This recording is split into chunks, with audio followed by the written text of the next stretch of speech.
بسم اللہ الرحمن الرحیم۔ اللہ کے نام سے شروع جو بڑا مہربان نہایت رحم والا ہے۔ عورت زخم معاف کر دیتی ہے لیکن خراشوں کو کبھی نہیں بھولتی۔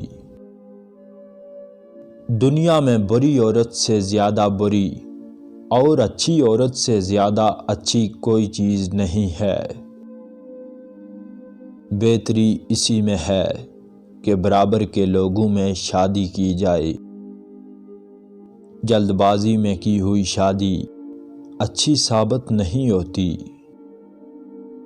ایک غیر شادی شدہ آدمی وہ حیثیت نہیں رکھتا جو اسے شادی سے حاصل ہو سکتی ہے، وہ نامکمل رہتا ہے۔ اس کی مثال ایک ایسی کینچی کی ہے جس کا صرف ایک ہی بازو ہو۔ جب ایک لڑکی شرمانا چھوڑ دے تو اس کا مطلب ہوگا کہ اس نے اپنے حسن کی ترکش کا سب سے خطرناک تیر کھو دیا ہے۔ شرم ان چیزوں سے بھی محروم رکھتی ہے جن کی قانون اجازت دیتا ہے۔ شرم جوانی میں اچھی ہے لیکن بڑھاپے میں بہت بری ہے۔ ہر عورت کو شادی کر لینی چاہیے لیکن کسی بھی مرد کو نہیں۔ ایک بہرا شوہر اور ایک اندھی بیوی، ایسا جوڑا ہمیشہ خوش رہتا ہے۔ شادی سے اگلے روز مرد کو یوں محسوس ہوتا ہے جیسے اس کی عمر میں ایک دم سال کا اضافہ ہو گیا ہو۔ ہمارے سب سے زیادہ میٹھے گیت وہ ہیں جن میں ہمارے سب سے زیادہ اداس خیالات ہیں۔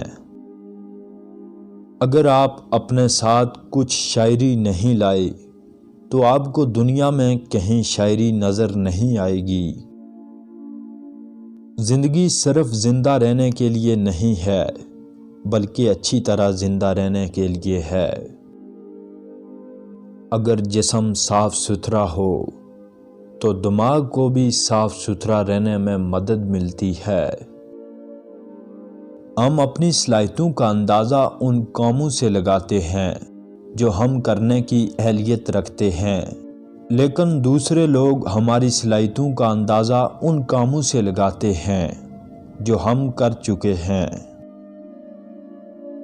ہر آدمی سے اس کی صلاحیت کے مطابق کام لیا جائے گا لیکن ہر آدمی کو اس کی ضرورت کے مطابق دیا جائے گا۔ اگر آدمی انتظار کرے تو اسے بالآخر سب کچھ مل ہی جاتا ہے۔ چاہے آپ برف کی طرح صاف اور شفاف ہوں لیکن آپ تہمت سے نہیں بچ سکتے۔ جن لوگوں کو تہمتوں سے زیادہ محفوظ ہونا چاہیے وہ عموماً ان کا زیادہ شکار ہوتے ہیں۔ اپنا فرض ادا کرتے رہنا اور خاموش رہنا تہمت کا بہترین جواب ہے۔ بعض لوگوں کی برتری محض اضافی ہوتی ہے، وہ اس لیے بڑے ہوتے ہیں کہ ان کے ساتھی چھوٹے ہوتے ہیں۔ شہد کی مکھی اور زہریلا سانپ اکثر ایک ہی پھول کا رس پیتے ہیں۔ اگر غریب آدمی کو کھانے کے لیے ہمیشہ گوشت نہیں ملتا تو امیر آدمی بھی اسے ہمیشہ ہضم نہیں کر سکتا۔ نوکیلے کانٹوں میں اکثر نرم گلاب ہوتے ہیں۔ میرے پاس ایک ہی چراغ ہے جس کی روشنی میں راستہ دیکھتا ہوں اور وہ ہے تجربے کا چراغ۔